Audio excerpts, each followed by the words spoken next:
Okay,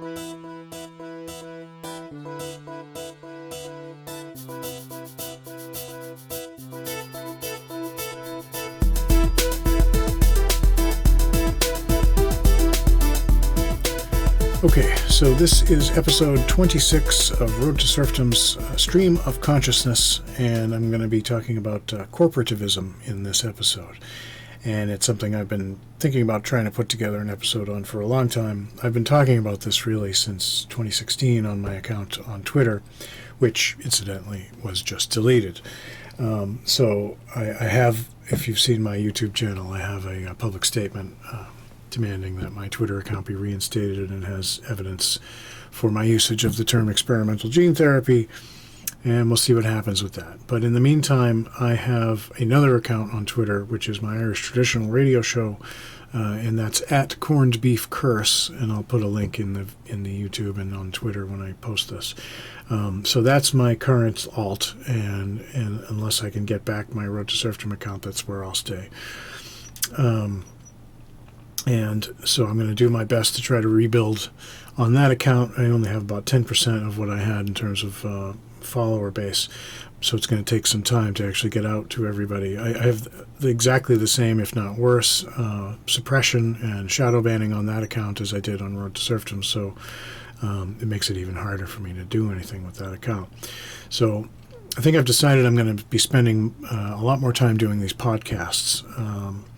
And hopefully I won't be taken down from YouTube, but at least if I do get taken down from YouTube, I can post stuff on Rumble or whatever. I mean, there's sort of better things for me to recover from that than with losing Twitter.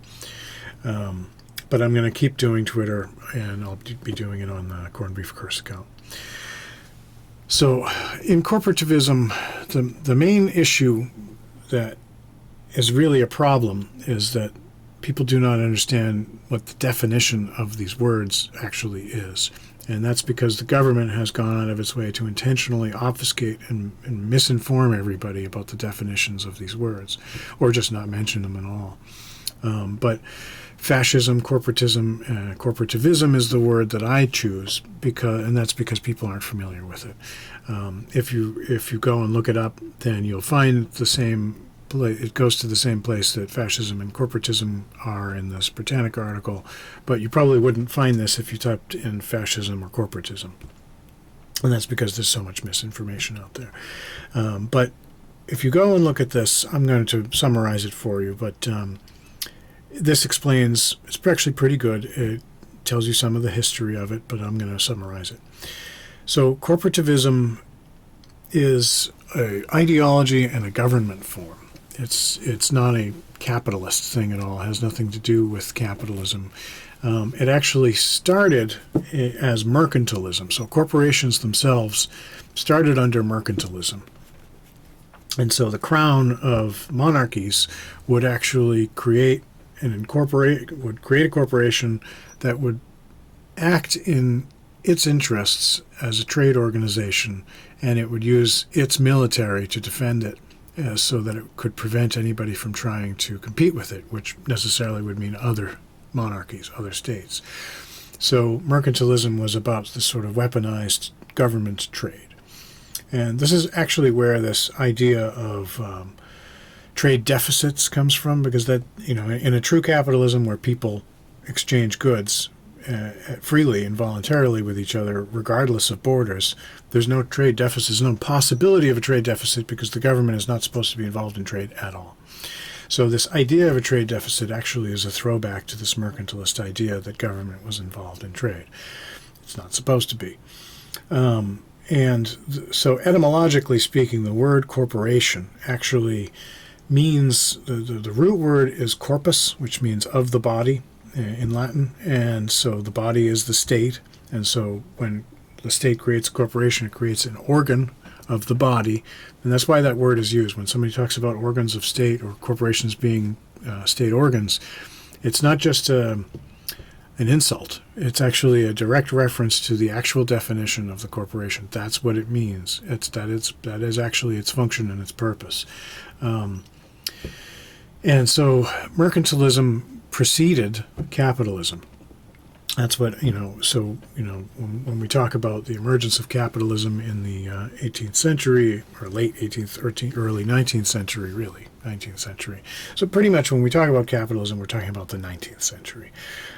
So all of this happened after the creation of most of the countries that we're going to be talking about here, certainly Britain and the United States. And corporations with this definition of the body do not fit in capitalism at all. They shouldn't have stuck around at all. This idea should not have stayed around at all. Capitalism should have been able to get rid of it, but it just went from being a monarchical corporation to being a corporation of our state. So we started having our own corporations as the United States, not with a king and not directly to a president, but to our republic, but still a corporation nonetheless, bound to the state as an organ.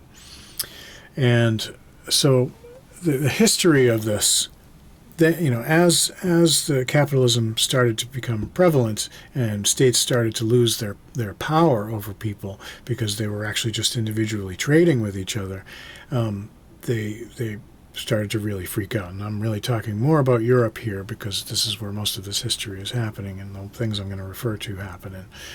And essentially, and it wasn't just capitalism, by the way, there's some credit to be given to egalitarianism, which was happening in France at the time. And both of those ideologies, economic systems, whatever you want to call them, I don't think of capitalism necessarily as an ideology or egalitarianism as an economic system either. But essentially, they're both.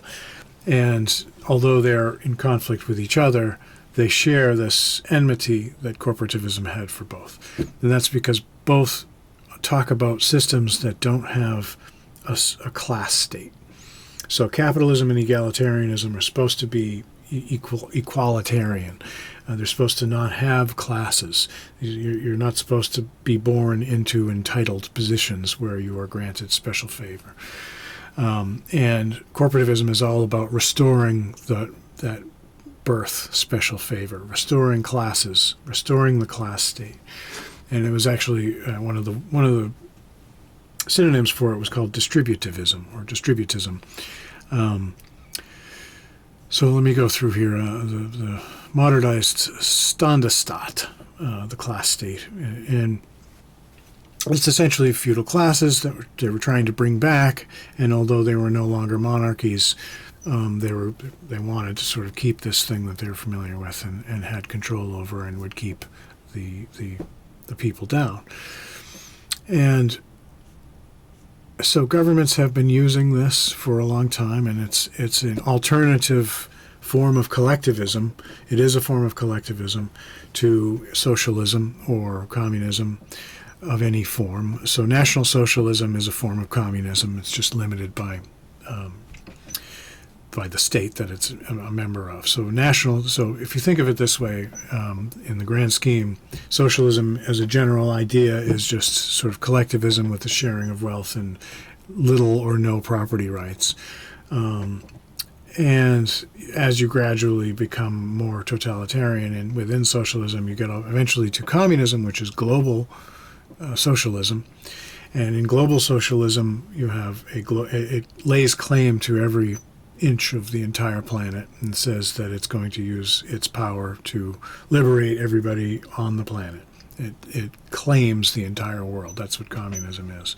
That's why the Soviet Union was always trying to sort of take over the world, because its entire ideology is based on the idea that it already owns the entire world. You know what I mean? The workers of the world unite. That's what that means. Whereas National Socialism, as part of its ideology, necessarily limits itself to within its own borders, or at least, it talked about expanding its borders and a greater Germany and all of that, but even the greater Germany is not the entire world. And it may have even had world domination ideas later or even early on. But again, the ideology is National Socialism, not global socialism. So therefore, it's national communism. People don't understand. They think that the Nazis were fascists, but actually the Nazis, all of these countries have elements of this corporativism that I'm talking about. So it's not that they're completely free of fascism. But generally speaking, we don't think of the Soviet Union as being fascist. So even though it might have some fascist elements, certainly did in the beginning, it certainly did in the end, and certainly is now. I mean, Russia is a fascist state, just like every country on the planet is a fascist state now. They're all corporativists. They're all corporativists. There are very few communisms left. Even China is really probably more corporativist than it is communist at this point. There are corporations in China. But where would that come from? If it was a pure communism, why would it have corporations, right?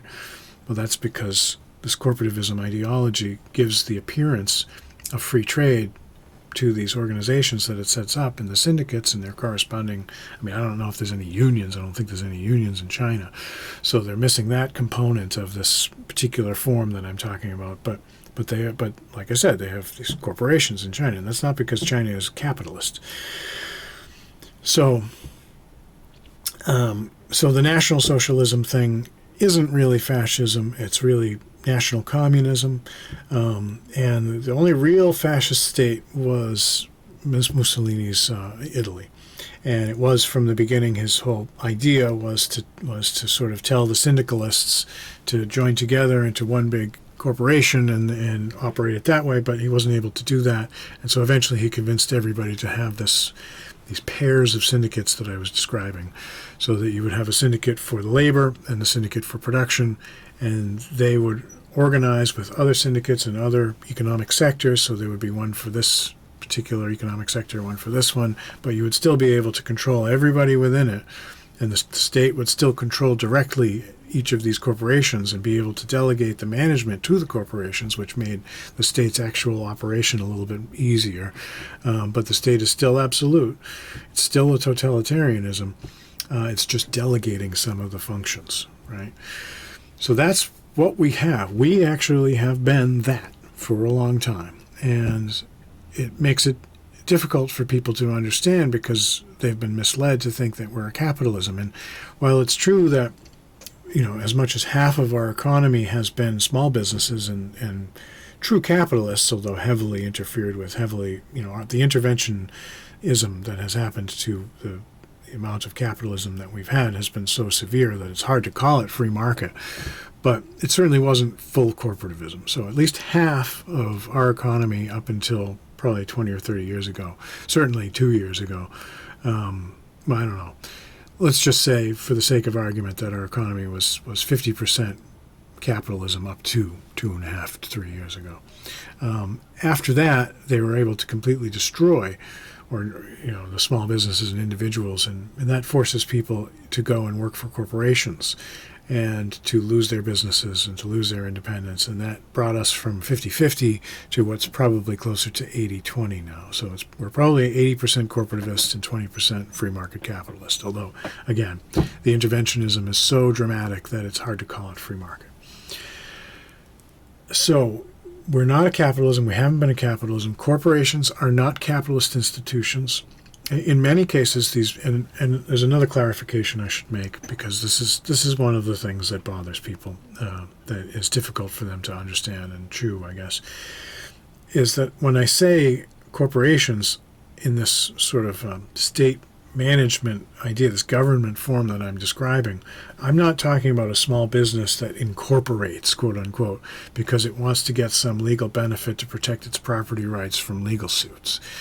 That is not what I'm talking about. Although it is a grant of special state favor to a group because they ask for a charter from the government to have special favor.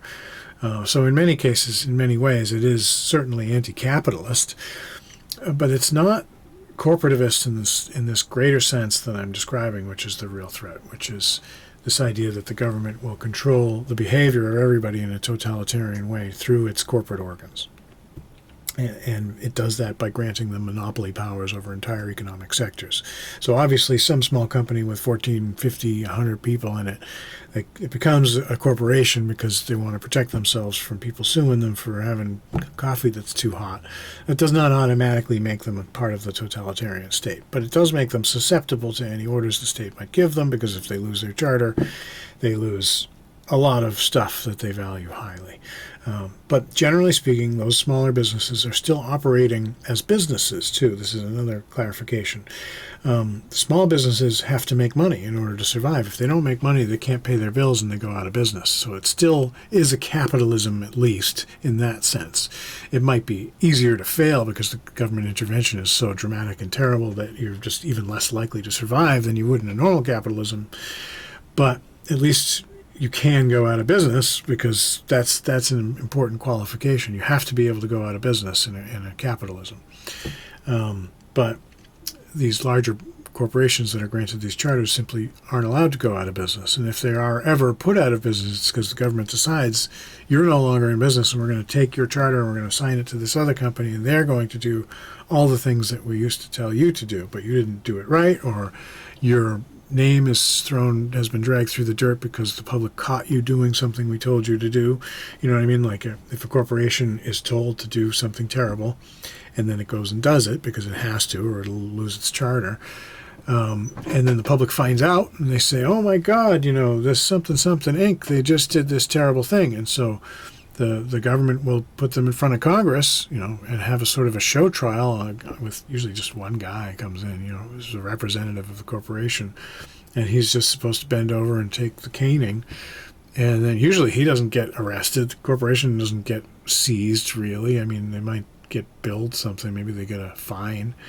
But really nothing comes of it. It's just that they take the official, obvious, overt power away from that corporation and they give it to another one. In some cases, they'll place a government employee on the board and not even get rid of the corporation. Like the GM would be a good example of this, because GM was part of the cartel of auto companies, so it would be difficult to just get rid of GM. So the answer was to place a government official on the board of GM. I mean, the whole board was already government officials in the sense that I'm talking about. That's why I say corporations are not capitalist at all. They're actually organs of the state, surreptitious or not. But in order to satisfy the public's objections about something that might happen in these corporations, they can place a government official on the board, and then the public is like, okay, well, I feel better now, because now there's some government oversight in that corporation, because they believe it's a capitalist organization and they don't believe that it was controlled by the government in the first place. So really what you've done is just this, it's not even really a musical chairs. In the worst case scenario, if they really needed to, and if the public demanded it, and government would be perfectly delighted to fully nationalize that corporation's responsibilities. It's just, again, because we're ostensibly a constitutional republic, if people were upset with GM, and so the government came in and said, okay, that's it, we're going to nationalize auto manufacturing. Now we're going to have a department of cars, and only the government can make cars now. Is that what you wanted, public? And the public would be, hey, well, let's take hang on. We just wanted you to do something about GM. We didn't want you to take away the ability to make cars from everybody, which is really only 3 companies. But they have this misinformed idea that there's competition in the auto industry. I mean, the union itself is all of them. So there isn't even any competition between the workers and the companies. They're all in the union. Everybody gets the same deal.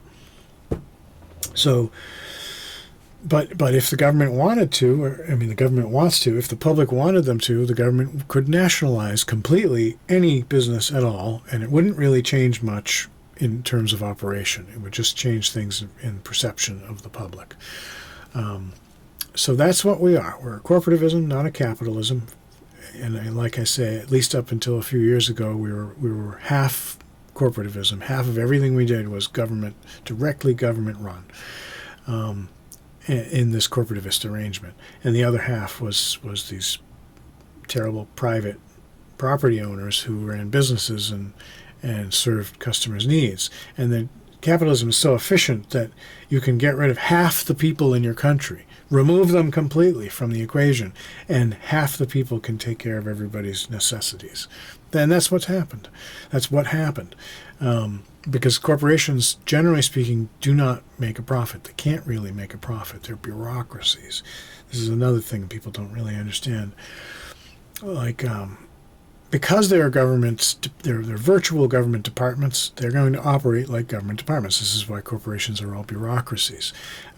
Normally, bureaucracies don't appear in private organizations that are companies. Like, what utility is there to have a bureaucracy in a company? None. But once you have a bureaucracy, you have this sort of balance sheets that you're trying to make sure all the numbers line up, and you take in what you give out and whatever. And it's not about accumulating wealth.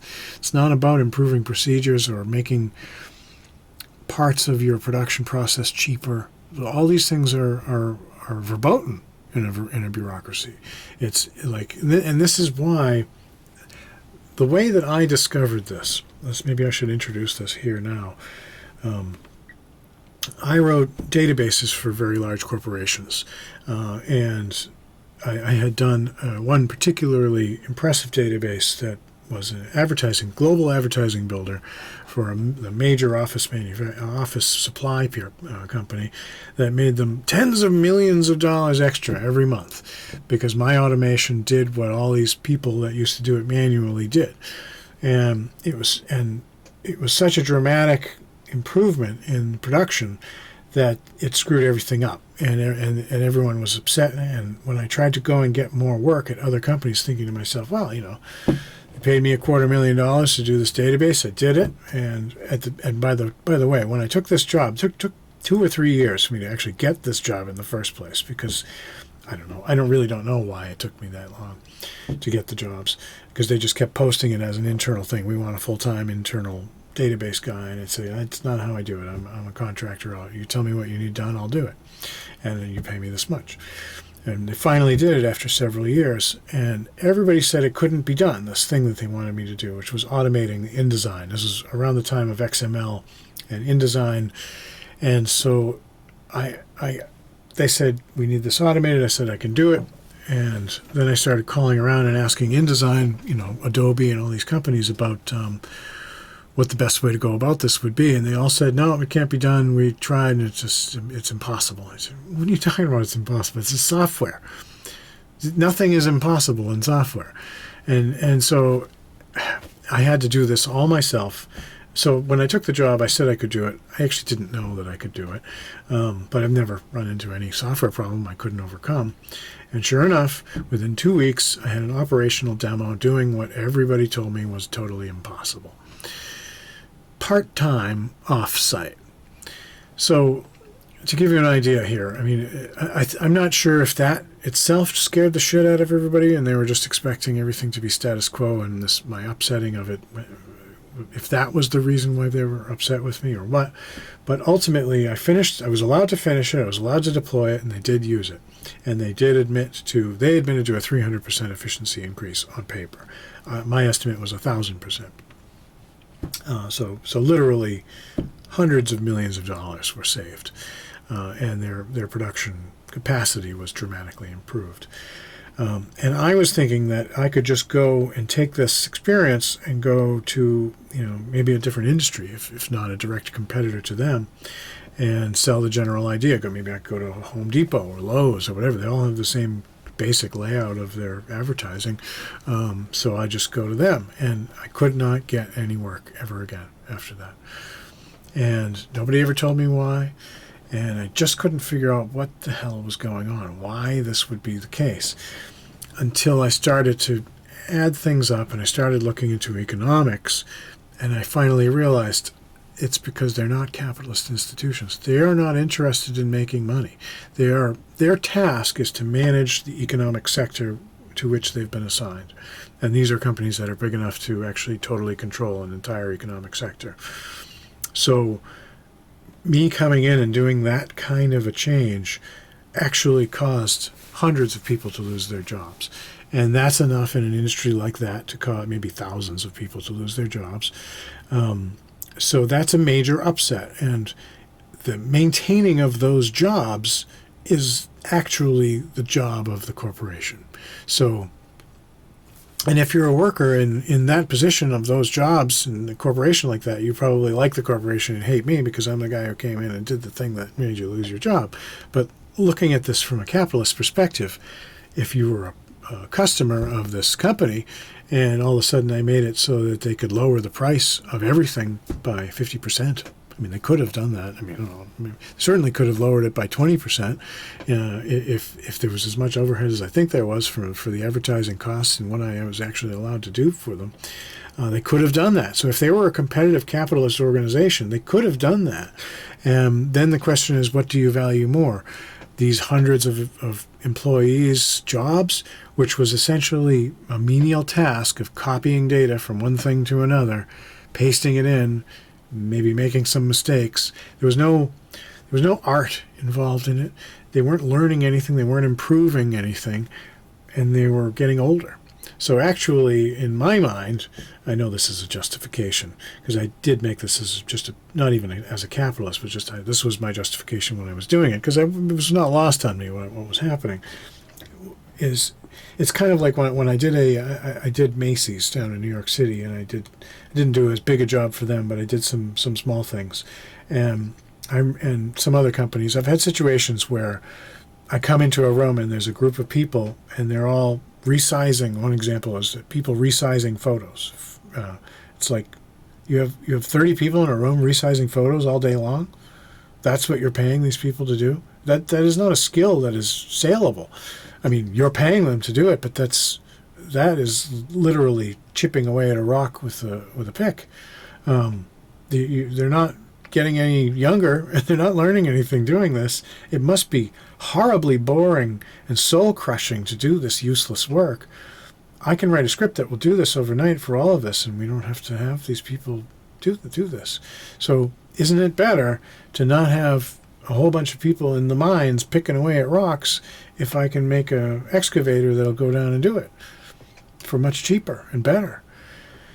So that's what capitalism is. Capitalism is this constant drive to improve for the sake of improving profit, which turns out to lower cost for everybody, including the end user. And so this cycle of improvements actually results in raising of the quality of life of everybody everywhere, because it lowers the costs of this, which might be a component of a cost of another thing, and interaction of these different industries, and the lowering of prices and the improvement of quality, et cetera, et cetera, et cetera. This is why capitalism is the best economic system. Corporativism is against all of these ideas. It's for stability. The purpose of corporativism is to maintain stability, because its job is actually to maintain the personal, social, economic, and political lives of the people that it controls. That's its job, not to make stuff. The job of a corporation is to manage the people that are in its employ. So this is important to understand. And that's why we're a corporativism. That's why we're not a capitalism. And that's why everything is happening the way it's happening. I guess I'll have to do a follow-up episode, because just that much that I've told you right now is probably going to take a minute to digest. And there's so much more to talk about with regard to this. So I think I'll just leave it at that for now, to give you a compare and contrast between corporativism and capitalism, such as it is, and to give you some things to think about. Now, look at the Britannica article. They call it corporatism, but if you type in corporativism, you'll definitely go directly to it, because it's one of the only articles that uses that particular word. And I will do another episode, a follow-up episode on this topic to talk further about this. I think that's probably the best way for me to handle this for now. I also want to try to keep these episodes shorter, because it doesn't seem like people stay for the whole thing. So what's the point of me going on for another 20 minutes? It would be better if I make another episode and you listen to the first 10 minutes of that. So on that, I think I'll let it go. And I think starting tomorrow or the next day, I'm going to have to do a begathon. It looks like on my Corned Beef Curse account, because I'm not going to get my Road to Serfdom back. And I'm about to lose my place again. Every single month I'm in this situation. I wait until the last minute, because I don't know, maybe something will happen, and it hasn't been happening. I was hoping at least to get back my Road to Serfdom account so I could run the begathon there, which has been pretty reliable. Hopefully it's going to work there. Hopefully it's going to work on the Corned Beef Curse account. But if you're watching this on YouTube, I have been because of this tweet that I did a year and a half ago, and Twitter's suppression of it, I became full-time on Twitter retweeting the quote tweets of this tweet. And that became my job for the last year and a half. And then as the months went on, I started this podcast. But all of this is actually an extension of this original job that I made for myself, which was sitting here all day retweeting quote tweets of my original movement license tweet. I don't have that anymore because they deleted the account. So in some ways, I'm out of a job. I can't do what I was doing most of the day, which was retweeting the quote tweets. But I can still be on Twitter. I can still, poke the bear, as it were, and do what I do on Twitter. And hopefully that's valuable. And I'm going to devote more time to doing these podcasts. So it's not that I can't do anything, but it just feels weird. It feels weird doing a begathon on Corned Beef Curse, and it also feels weird not having my primary task, which is retweeting these quote tweets. So I've made a new version of that tweet on the Corned Beef and Curses account. So if you retweet that, if you quote tweet that, because it's also under the same suppression, by the way, so you can only quote tweet it. So if you quote tweet that, I'll retweet your quote tweets, and maybe we can start doing this same thing and rebuild that one. The one on Road to Serfdom had made it almost to 50 million views. And I think maybe that was one of the reasons why they deleted my account, was to just get rid of all my stuff because they couldn't control it. So I'm just going to start again on Corned Beef and Curses, and I'm going to make a deliberate attempt to put more energy into these podcasts to explain subjects such as corporativism. So I will leave it at that, and I will see you in the next episode or on Twitter. So thank you.